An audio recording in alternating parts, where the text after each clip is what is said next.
Hello students, welcome to my YouTube channel hope the rising wave. तो last time हमने discuss जो किया था, लास्ट टाइम हमने लाइट के रिलेटेड डिस्कस किया।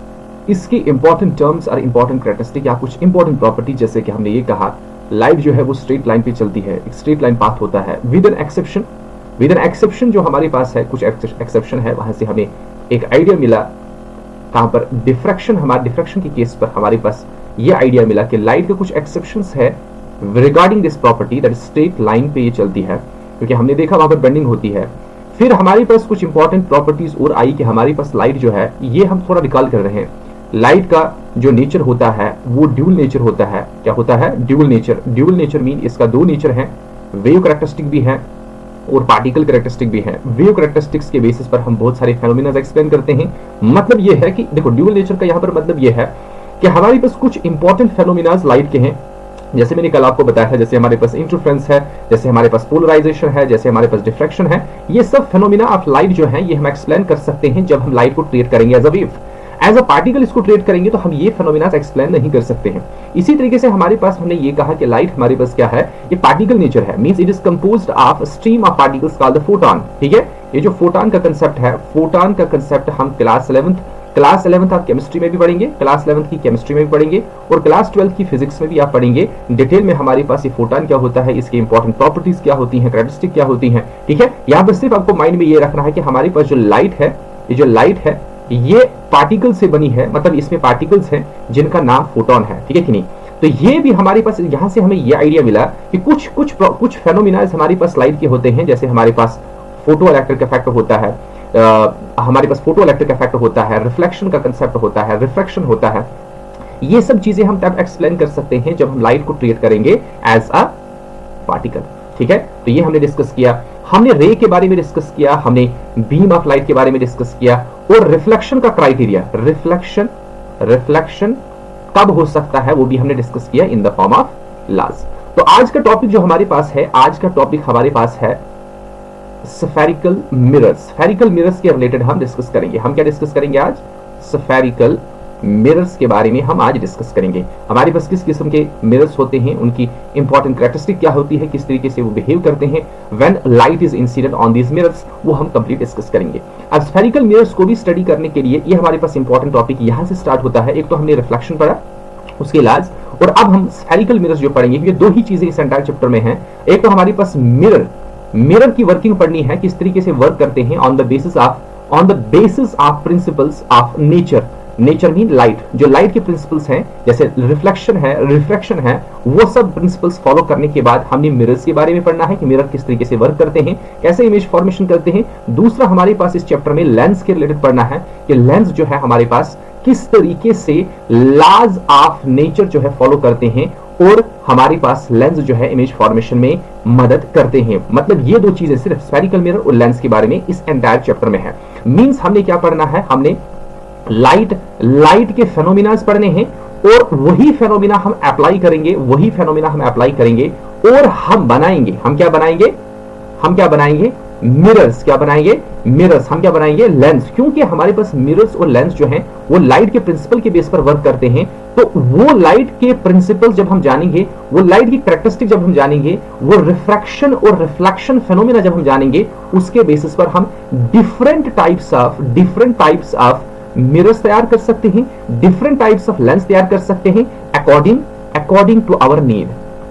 ठीक है, हमें कौन से किस्म का मिरर चाहिए, चाहे हमारे पास गाड़ी है, वहां पर उसको रियर व्यू के लिए हमारे पास मिरर लगाना है, ठीक है नहीं, उस टाइम पर हमारे पास कौन सा मिरर होना चाहिए। इसी तरीके से हमारे पास जो है टॉर्च के अंदर रिफ्लेक्टर इस्तेमाल किया जाता है, कौन सा मिरर इस्तेमाल करना पड़ेगा, ठीक है कि नहीं। इसी तरीके से बहुत सारी लेंसेज हम माइक्रोस्कोप में, टेलीस्कोप में इस्तेमाल करते हैं। तो कौन सी किस्म का लेंस हम इस्तेमाल करेंगे, जब हम ये डिटेल में पढ़ेंगे कि हमारे पास लाइट के प्रिंसिपल जो है मिरर जब फॉलो करता है तो कौन कौन से प्रिंसिपल किस तरीके से अप्लाई होता है किसी मिरर पर, और किस किस्म की इमेजेस बनाता है, किस किस्म का उनका इफेक्ट होता है। इमेजेस में यहां पर बता रहा हूं, ये हम डिस्कस करेंगे। मतलब मैं सिंपल पहले कहूंगा, किस किस्म के इफेक्ट वो डेवलप करते हैं जब लाइट उन पे इंसिडेंट होती है। ये सब चीजें हम डिस्कस करेंगे। जब हम स्फेरिकल मिरर्स पढ़ते हैं तो अक्सर स्टूडेंट को ये कंफ्यूजन होती है, कंफ्यूजन या ये माइंड में रहता है, कंफ्यूजन हम नहीं कह सकते हैं कि आखिरकार हम तो स्फेरिकल मिरर पढ़ रहे हैं लेकिन बाद में कुछ आधे अधूरे मिरर्स पढ़ते हैं, जैसे कनकेव और कन्वेक्स मिरर पढ़ते हैं, आखिरकार इनको स्फेरिकल क्यों कहते हैं, ये कंसेप्ट भी या ये जो हमारे पास कंफ्यूजन है, ये डाउट जो आपके पास है, ये भी आज क्लियर हो जाएगा क्यों हम इनको स्फेरिकल मिरर्स कहते हैं और इनकी इंपॉर्टेंट प्रॉपर्टीज क्या होती है। देखो हमारी पास चीज क्या है कि जब हम मिरर्स डिस्कस करेंगे तो हमारे पास कंसेप्ट आ जाएगा, हमारे पास कंसेप्ट दो चीजें आ जाएंगी। एक तो हमारे पास ऑब्जेक्ट जो हमने डिस्कस किया है, दूसरा हमारे पास इमेज, ठीक है, इमेज। अब देखो ये हमारे पास ऑब्जेक्ट जो होगा, ये जो ऑब्जेक्ट होगा ये दो किस्म के होंगे, ये दो किस्म के होंगे। एक ऑब्जेक्ट तो होता है जो हमारे पास सोर्स ऑफ लाइट होता है, source of light means luminous object. दूसरे ऑब्जेक्ट हमारे पास क्या होते हैं, जो अपनी लाइट एमिट नहीं करते हैं, मींस नॉन ल्यूमिनस। लेकिन दोनों से हमारे पास लाइट आती है, इसका मतलब ये है ये हमारे पास ऑब्जेक्ट जो है इमेज फॉर्मेशन या इन्हीं की इमेज हमने देखनी है। देखो ये ऑब्जेक्ट जो हमारे पास है, चाहे सोर्स ऑफ लाइट है मींस ल्यूमिनस है, चाहे नॉन ल्यूमिनस है, दोनों हमारे पास क्या है, रियल। ये हमारे पास रियल है, एक्चुअल में हमारे पास ऑब्जेक्ट होना चाहिए। हम ये इमेजिन नहीं कर सकते हमारे पास एक ऑब्जेक्ट है, वो मिरर के सामने इमेजिन करेंगे तो ऑब्जेक्ट होगा ही नहीं। तो हमारे पास ऑब्जेक्ट क्या होंगे, रियल होंगे, या तो हमारे पास ल्यूमिनस होगा या तो हमारे पास नॉन ल्यूमिनस होगा। लेकिन अब मसला यहां पर यह है कि ये हमारे पास इमेज जो है वो क्या होती है और क्या क्राइटेरिया है, क्राइटेरिया फॉर द फॉर्मेशन, या हम क्राइटेरिया या हम कह सकते हैं कंडीशन या सर्कमस्टेंसेस, किस सर्कमस्टेंस में हमारे पास इमेज फॉर्मेशन होगी किसी भी ऑब्जेक्ट की। ठीक है, तो अब क्राइटेरिया क्या है, सबसे पहले हम जानेंगे ये क्या है, उसके बाद हम जानेंगे किस कंडीशन में इमेज बन सकती है। देखो इमेज जो हमारे पास है, हमारे पास सपोज ये ऑब्जेक्ट है, ठीक है कि नहीं, मेरे पास यहां पर कोई बॉडी है, सपोज मिरर है, ठीक है कि नहीं, यहां से लाइट एमिट हो रही है या यहां से लाइट रिफ्लेक्ट होके आ रही है, यहां पर इंसिडेंट हो रही है। अब मसला यहां पर यह है कि जब मैं आपको एग्जांपल दे दूंगा, अब सुबह सुबह मॉर्निंग में उठते हैं तो अपना चेहरा देखते हैं, ठीक है कि नहीं, अपना चेहरा देखते हैं कि वैसा ही है, कि चेंज तो नहीं हुआ है, ठीक है कि नहीं, ऐसा ही होता है ना। मतलब सुबह सुबह उठते हैं तो हम अपना चेहरा देखते हैं, सबसे पहले कहां पर जाते हैं, मिरर के सामने, जो प्लान मिरर होता है, उसके बारे में ही भी हम डिस्कस करेंगे, ठीक है नहीं। वहां पर क्या होता है कि वहां पर आपको एक इमेज दिखती है, सपोज ये है आप, ठीक है कि नहीं, समझ आ रही मेरी बात। तो यहां पर आपको ऐसी एक इमेज दिखती है, ठीक है कि नहीं, ये जो इमेज है ये आप ही है, समझ आ रही मेरी बात। लेकिन ये जो आप है ये रियल है, क्या है, रियल है, समझ आ रही मेरी बात। अगर ये रियल है तो ये आप जो है ये एक ऑब्जेक्ट है, क्या है, ऑब्जेक्ट है। यहां पर मिरर के अंदर ये इमेज तब बनेगी जब आपसे मींस यहां ऑब्जेक्ट से लाइट रिफ्लेक्ट होगी, क्योंकि आप तो इमिट नहीं करेंगे, यहां से लाइट रिफ्लेक्ट होके मतलब आएगी, कहां पर, इंसिडेंट होगी इस मिरर पे, होगी इंसिडेंट मिरर पे। जो ये इंसिडेंट होगी मिरर पे तो यहां पर इमेज फॉर्मेशन होगा। इसका मतलब यह है कि लाइट के बगैर यहां पर इमेज फॉर्मेशन इस मिरर में नहीं होगा। फर्स्ट चीज ये हमने प्रीवियस लेक्चर में भी देखा, डिस्कस किया। अब हमारे पास क्या है,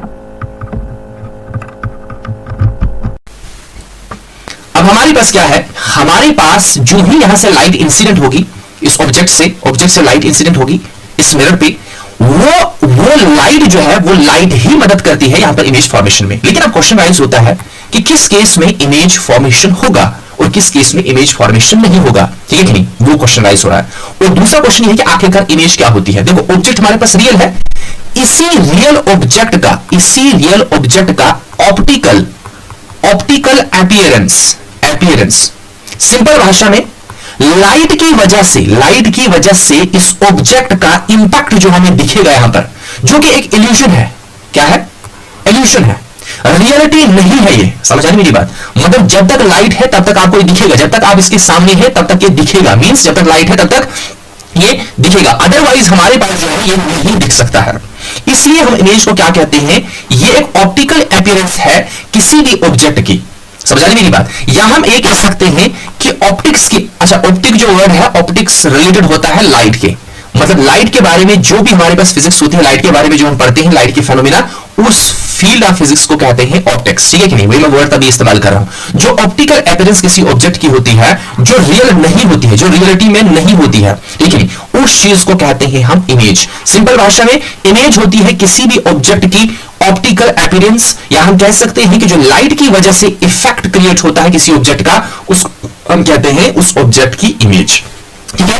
तो अब हमारे पास नेक्स्ट जो क्वेश्चन यहां पर है, नेक्स्ट केस हमारे पास ये है कि हमारे पास ऑब्जेक्ट है, जो हमारे पास इमेज है, इमेज हमारे पास किस तरीके से क्रिएट हो सकती है।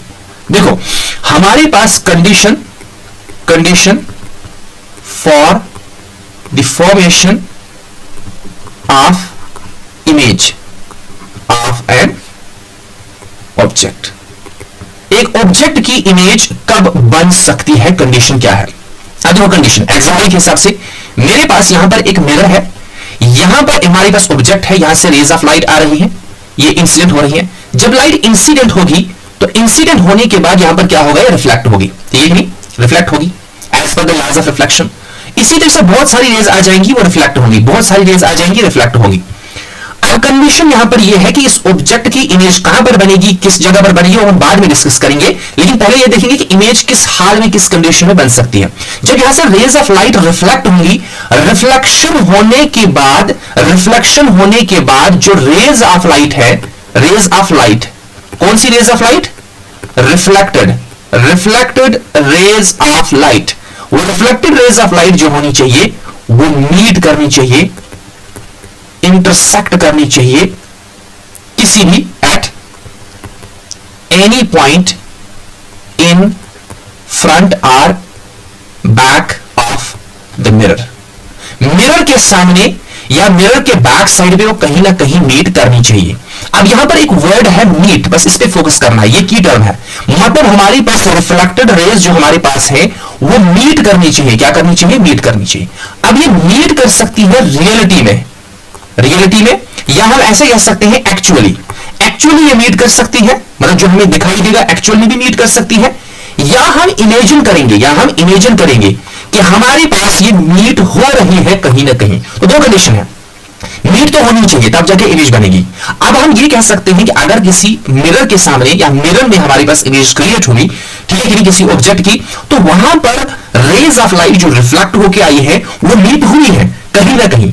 एक्चुअली भी मीट हो सकती है, जो हमें दिखेगा in front of mirror, actually भी हो सकती है। तभी मैंने यहां पर दो लिखे, in front of mirror, in back side of the mirror और बियॉन्ड द मिरर। समझ आ रही मेरी बात? तो दो चीजें हैं, लेकिन मेन वर्ड यहां पर मीट, कि रिफ्लेक्टेड रेज ऑफ लाइट जो है वो मीट करनी चाहिए। अब वो मीट करेंगे एक्चुअल में भी, अगर एक्चुअली भी करेंगे तब भी इमेज फॉर्मेशन होगा, या हम इमेजिन कर सकते हैं। देखो अब इमेजिन क्यों कर रहे हैं, क्योंकि हमारे पास ऐसी कंडीशन आती है कि इमेज बन रही है, लेकिन हमें नहीं पता है कि इन फ्रंट ऑफ मिरर जो है वो रेज ऑफ लाइट मीट कर रही है, इसलिए हम इमेजिन कर रहे हैं कि कहीं ना कहीं ये मीट हो रही है। समझ आ रही मेरी बात? तो इस तरीके से हमारे पास इस केस में भी इमेज बनता है, इस केस में भी इमेज बनता है। जब रेज ऑफ लाइट एक्चुअल में मीट करती है, उस केस में हम हम इमेज को कहते हैं रियल इमेज। क्या कहते हैं? Real image. समझ आई मेरी बात? क्योंकि रियलिटी में या एक्चुअली में जब रेज ऑफ लाइट मीट करती है तो हम उस टाइप ऑफ इमेज को क्या कहते हैं? Real image. और रियल इमेज हमेशा माइंड में रखना, ये हम आगे भी डिस्कस करेंगे, ये हमेशा इन्वर्टेड होती है। क्या होती है? इन्वर्टेड। जो रियल इमेज होती है वो हमेशा इन्वर्टेड होती है। उसके बाद जो हमारे पास इमेजिनरी या जो हम कह सकते हैं कि जो rays of light, reflected rays of light actual में मीट नहीं हो रही है, उस केस में हमारे पास जो इमेजेस क्रिएट होती हैं उसको कहते हैं वर्चुअल इमेज। क्या कहते हैं? वर्चुअल इमेज या इमेजिनरी इमेज। समझ आ रही मेरी बात? वर्चुअल, जो कि रियलिटी में नहीं है, रियल इमेज नहीं है। देखो रियल इमेज जैसे हमारे पास अब जाते हैं ना सिनेमा हॉल में, वहां पर स्क्रीन पे जो इमेज क्रिएट होती है वो होती है रियल इमेज। क्या होती है? Real image. उसके बाद जो हमारे पास वर्चुअल इमेज की हम बात करेंगे, जो सुबह सुबह हम प्लान मिरर में देखते हैं, वहां पर जो इमेज क्रिएट होती है वो वर्चुअल इमेज होती है। समझ आई मेरी बात? वो इन फ्रंट ऑफ मिरर पे नहीं बनती है, वो बियॉन्ड द मिरर बनती है। जब अच्छी तरीके से देखेंगे वो मिरर पे नहीं होती है। मतलब हमारे पास देखो मिरर पे होने का मतलब ये मिरर का सरफेस है, इस सरफेस पर हमारे पास कोई इमेज नहीं होती है, वो इमेज होती है इस मिरर के बियॉन्ड, मतलब इसके पीछे नहीं जाना, उस साइड में इमेज होगी। मतलब आप देख सकते हैं आपके बीच में और इमेज के बीच में, और कहां से? इस मिरर के सरफेस से और आपके बीच में और इमेज के बीच में डिस्टेंस बहुत ज्यादा होता है। ये कितना होता है हम प्लान मिरर की इमेज फॉर्मेशन में डिस्कस करेंगे, ठीक है नहीं? और स्फेरिकल मिरर आज हम डिस्कस करेंगे, लेकिन पहले हम प्लान मिरर के बारे में डिस्कस करेंगे कि किस तरीके से इमेज फॉर्मेशन होता है। तो मैंने आपको क्या कहा कि हमारे पास कुछ इमेजेस जो है, कुछ इमेजेस, सबसे पहले कंडीशन की इमेज किस केस में बन सकती है? सिंपल, रिफ्लेक्टेड रेज जो है मीट करनी चाहिए। एक्चुअल में भी मीट कर सकती है, अगर एक्चुअल मीट करेंगे तो रियल इमेज होगा, वो हमेशा इन्वर्टेड होगी। उसके बाद हमारे पास क्या कहते हैं कि हम इमेजिन कर सकते हैं कि जो हमारे पास रिफ्लेक्टेड रेज है वो मीट कहीं ना कहीं कर रही है। उस केस में हमारे पास, मतलब जब एक्चुअली में वो मीट नहीं करेंगे, उस केस में हमारे पास इमेज जो है वो वर्चुअल बनेगी। और वर्चुअल इमेज हमेशा इरेक्ट होती है। क्या होती है? इरेक्ट होती है, सीधी होती है, उल्टी नहीं होती है, ठीक है कि नहीं। तो ये था हमारे पास इमेज फॉर्मेशन, मतलब इमेज का कंडीशन, क्योंकि हमें पता होना चाहिए ना, हमें आगे इमेज फॉर्मेशन पढ़ना है, वेरियस रूल्स पढ़ने हैं किस तरीके से हमारे पास इमेज फॉर्मेशन होता है। तो हमें सबसे पहले पता क्या होना चाहिए कि एक इमेज जो है वो किस तरीके से क्रिएट होती है, कौन सी कंडीशन हमारे पास होती है जिस कंडीशन में हमारे पास इमेज बनती है। तो अब हम डिस्कस करेंगे सबसे पहली चीज, देखो ऑब्जेक्ट और इमेज के बारे में हमने डिस्कस किया है, ठीक है कि नहीं। अब हम डिस्कस करेंगे सबसे पहली चीज हमारे पास पोजीशंस। पोजीशन देखो, हम बेसिक टर्म एक एक टर्म पढ़ेंगे क्योंकि हमें कोई जल्दी नहीं है, हमें बेसिक पे फोकस करना। देखो यहां पर जो है, यहां पर मैं कोई भी जल्दबाजी नहीं करूंगा, ठीक है कि नहीं। हर एक चीज को अच्छे तरीके से समझेंगे, हर एक चीज पे एम्फसाइज करेंगे, ठीक है कि नहीं। चाहे छोटी सी छोटी चीज है, जैसे इमेज था तो इमेज पे भी हमने डिस्कस किया। हमारे पास ये position, position of what, position of object. मतलब यह है कि जब आपने किसी ऑब्जेक्ट की इमेज देखनी होगी किसी भी मिरर में, चाहे प्लेन मिरर है, स्फेरिकल मिरर है, तो आपके पास पोजीशन का मतलब जो है पोजीशन पता होनी चाहिए कि हमारे पास किस जगह पर हम रखेंगे और किस पोजीशन के अकॉर्डिंग कैसी इमेज बनेगी। अब पोजीशन हम क्यों डिस्कस कर रहे हैं, पोजीशन के बारे में हम क्यों मेंशन कर रहे हैं, क्योंकि हमारे पास देखो यहां पर मैंने एक टर्म बताना है, एक कंसेप्ट बताना है, एक चीज बतानी है जो आपको माइंड में रहनी चाहिए। जो हमारे पास इमेज फॉर्मेशन होता है किसी भी ऑब्जेक्ट का, किसी भी ऑब्जेक्ट का, ये माइंड में रखना बहुत इंपॉर्टेंट पॉइंट है। कि हमारे पास कोई भी ऑब्जेक्ट है, उसका इमेज जो है, उसका इमेज किस तरीके का बनेगा, उसका इमेज किस तरीके का, नेचर किस तरीके का बनेगा, वो डिपेंड होता है, depend on position of that object. वो किस पे डिपेंड है, उस ऑब्जेक्ट की पोजीशन पे डिपेंड है कि वो कहां पर है। समझ नहीं मेरी बात। जैसे मेरे पास ये मिरर है तो मेरे पास ऑब्जेक्ट यहां पर है, यहां पर है, यहां पर है, यहां पर है, यहां पर है, या इनफाइनाइट डिस्टेंस पर है। समझ आ रही मेरी बात। हमारे पास ऑब्जेक्ट की क्या पोजीशन है, उसी अकॉर्डिंग हमारे पास ऑब्जेक्ट का क्या कह रहा था कि यहां पर क्या है कि इमेज फॉर्मेशन किस तरीके से होगी, वो डिपेंड है ऑब्जेक्ट कहां पर है। मिरर के सामने ऑब्जेक्ट की पोजीशन क्या है, उसी के अकॉर्डिंग हमारे पास इमेज का नेचर होगा। तभी मैंने यहां पर ये पॉइंट डिस्कस करना जो है मुनासिब समझा कि पोजीशन ऑफ ऑब्जेक्ट जो है ये हमने क्यों डिस्कस करना है, ठीक है। अब हम मूव करेंगे पहले पार्ट में कि image formation, image formation in case of plane mirror, ठीक है, कि प्लेन मिरर में इमेज किस तरीके की बनती है।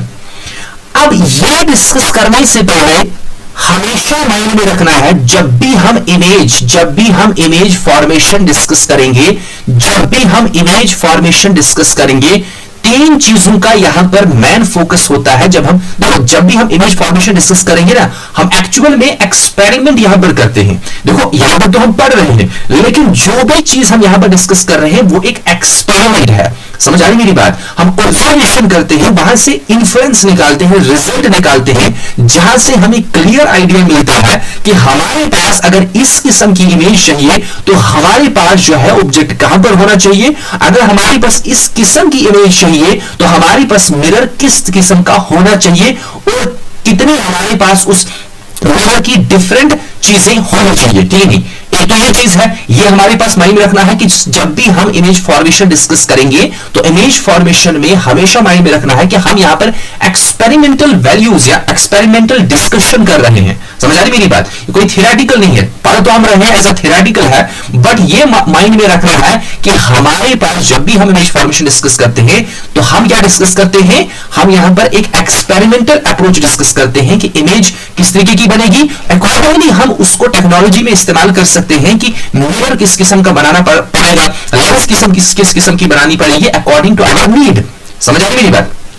तो अब हमारे पास क्या है कि इमेज फॉर्मेशन में आपको तीन चीजें माइंड में रखनी है। सबसे पहली चीज आपको यह रखना है माइंड में कि पोजीशन, ठीक है, पोजीशन, ये हो गया पहला चीज। उसके बाद जब आप पोजीशन मेंशन करेंगे किसकी, ऑब्जेक्ट की, ठीक है। ऑब्जेक्ट की पोजीशन मेंशन करने के बाद आप एक्सपेरिमेंट करेंगे, ठीक है कि नहीं, मतलब आप थोड़ा सा इमेजिन करेंगे कि ऑब्जेक्ट यहां पर रखा है, तो उसके बाद आपके पास रिजल्ट निकलेंगे। नंबर एक रिजल्ट कि आपके पास पोजीशन ऑफ इमेज क्या होगी, नंबर फर्स्ट। नंबर सेकंड हमारे पास क्या होगा, size of image.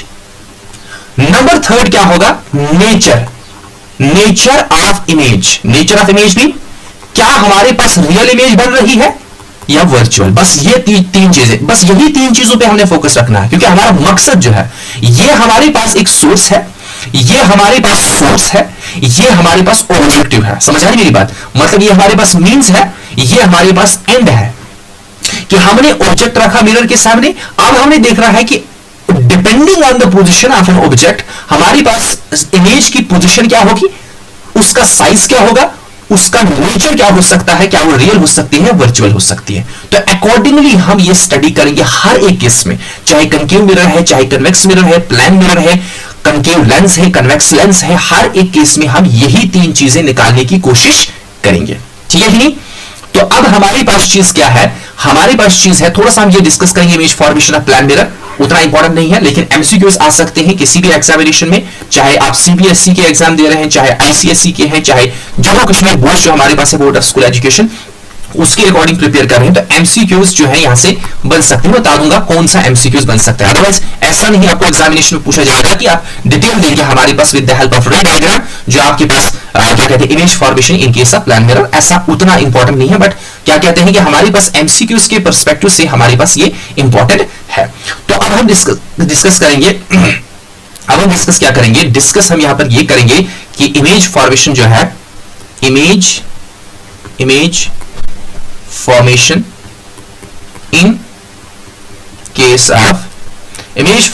in case of this plan mirror। ठीक है, मैंने बहुत सारी टर्म्स अभी डिस्कस करनी है जो मिरर के रिलेटेड है, लेकिन पहले हम ये डिस्कस करेंगे कि सिंपल है। देखो हमारे पास ये क्या है, हमारे पास एक प्लान मिरर है, ये मैं बैक साइड जो ऐसे लिख रहा हूं, ये जस्ट डिनोशन है, जब हम लिखेंगे पेपर पे या किसी ऑब्जेक्ट पे लिख रहे हैं तो हम दिखा देंगे बैक साइड जो है ये पॉलिश्ड है, क्या है, पॉलिश्ड है। ठीक है नहीं। अब हमारे पास सपोज यहां पर एक ऑब्जेक्ट है, ठीक नहीं, यहां पर एक ऑब्जेक्ट है, ये मैंने ऑब्जेक्ट रखा, इस ऑब्जेक्ट का नाम रखा ओ, क्या रखा, ओ।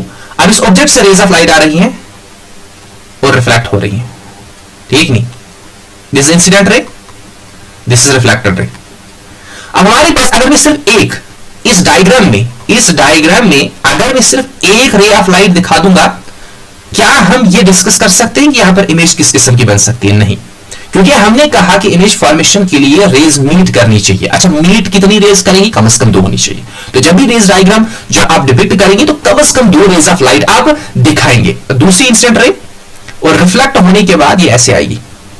देखो रिफ्लेक्टेड रेज है, ये बिल्कुल पैरेलल जा रही है, क्या ये रेज कहीं मीट करेंगी एक्चुअल में ये मीट करेंगे, आपको लगता है, नहीं।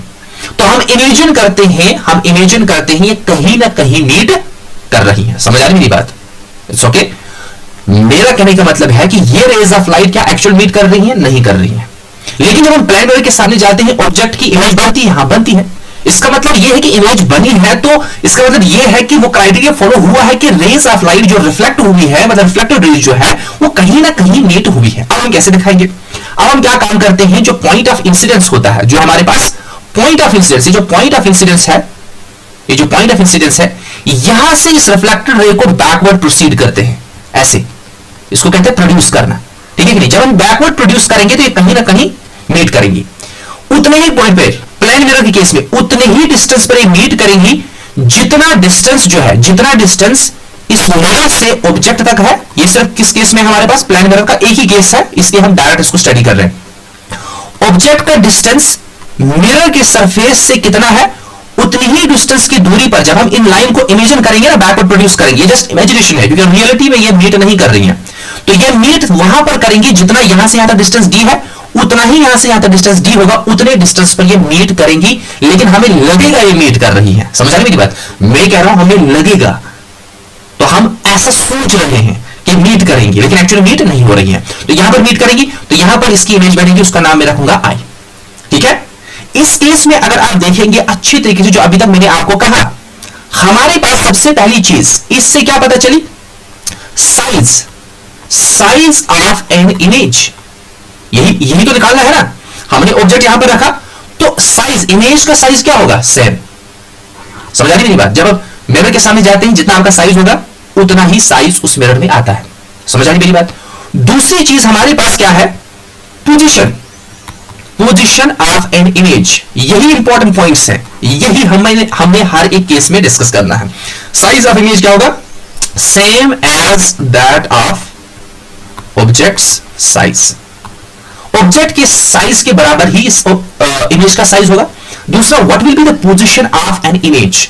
इमेज जो हमारे पास होगी वो कितने डिस्टेंस पर होगी? सेम डिस्टेंस पर, जितना डिस्टेंस हमारे पास ऑब्जेक्ट का होगा मिरर से, उतना ही डिस्टेंस पे ये बनेगी। अब यहां पर हमारे पास पोजीशन जो है that will be beyond the mirror. सबसे पहली चीज क्या बनेगी? Beyond the mirror. मिरर के पीछे, मतलब मिरर के पीछे का मतलब नहीं है कि आपको मिरर के पीछे जाना है, ऐसा कभी माइंड में नहीं रखना है। मतलब ये मिरर के सरफेस पर, इस स्क्रीन पर नहीं बनेगी, वो मिरर के बिहाइंड, मतलब आप देखेंगे वो थोड़ा पीछे होती है। समझ आ रही मेरी बात? जितना आप दूर जाएंगे, अच्छा आप जितना दूर जाएंगे ऑब्जेक्ट को दूर करेंगे तो इमेज भी उतनी ही दूर भाग जाएगी।